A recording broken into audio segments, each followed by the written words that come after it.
Hi, Thomas. Welcome back. Please Good share. morning, Pamela. Always a pleasure. Yes, same here. So today I want to tell a story called 144,000 Tones of Love and a Kick in the Back. This happens to me over a period of time from November of 2024 to January 2025. I don't know how many of you are familiar with a Buddha named Maitreya. He's very prominent here in our teachings because this whole school is an inner mystery school, like the Garden of Eden, which he established thousands of years ago. Um, so he's very prominent. There are many Buddhas. I did not know this. I thought Buddha was Buddha. Siddhartha Gautama Buddha was Buddha. There's Maitreya Buddha. There's Padmasambhava Buddha. There's Zarathustra, who founded Zoroastrianism, who's the Buddha of the secret chamber of the heart. Maitreya Buddha is known especially for his heart flame of loving kindness. That's the phrase, loving kindness. That's what his name means, loving kindness. And there's a story that's told that in a moment of distress, when he thought, when are human beings ever going to learn how to love? He went to his guru, who's Gautama Buddha, and said, when are they ever going to learn? And Gautama Buddha said something very interesting to him. He said, when you learn the 144,000 tones of love, then they'll learn about love.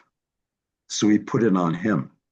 His responsibility was to elevate his consciousness, to expand his capacity for love, and then humans could follow in.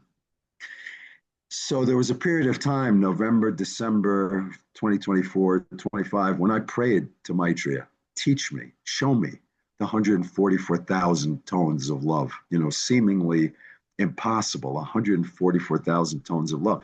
But I wanted to know, and I kept asking him, show me. And I didn't notice much of anything happening, but I kept praying. And then I went on this business trip.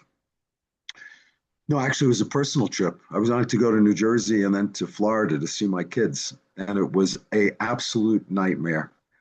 There was snow in Atlanta, Georgia. There was a plane that was on fire on the runway. 10,000 of us slept overnight in the airport. Uh, I came back with 10 boarding passes in my pockets from flights that I tried to get on that were canceled, that I flew standby.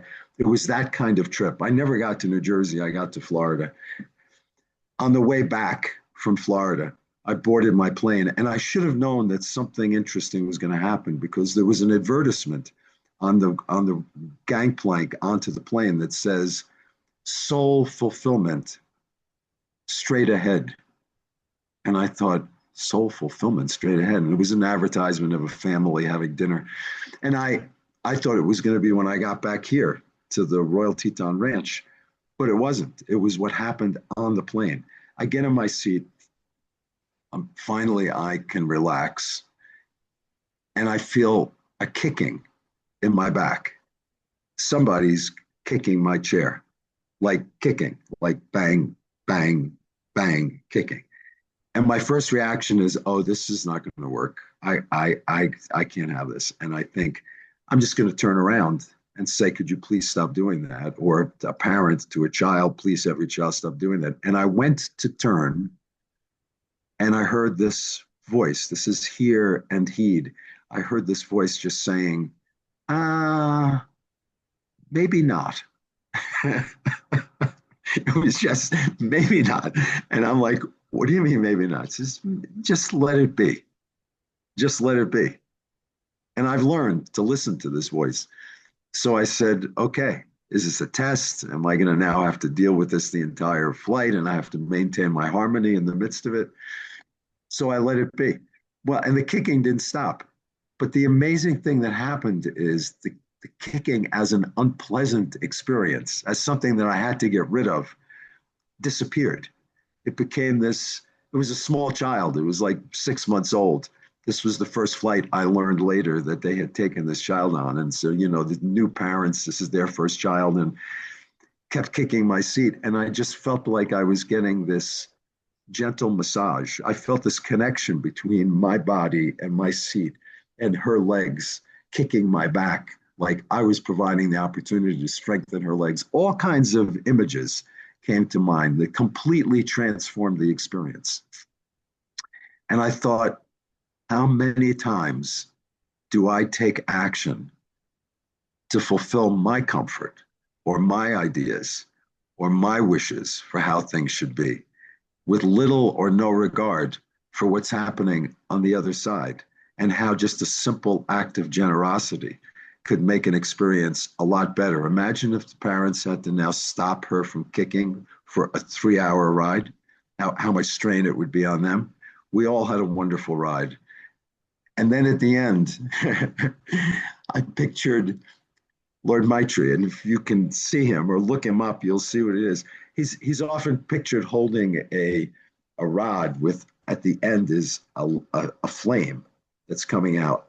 But instead of the rod, I saw him with this loving face, and he was holding up one finger. And I thought he's telling me that's number one out of 144,000.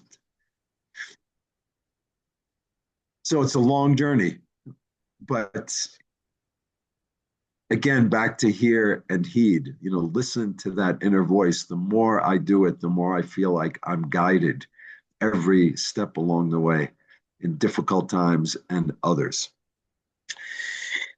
Tune in next time for the complement to this story, which is called Gate 22, which is the next time that I traveled.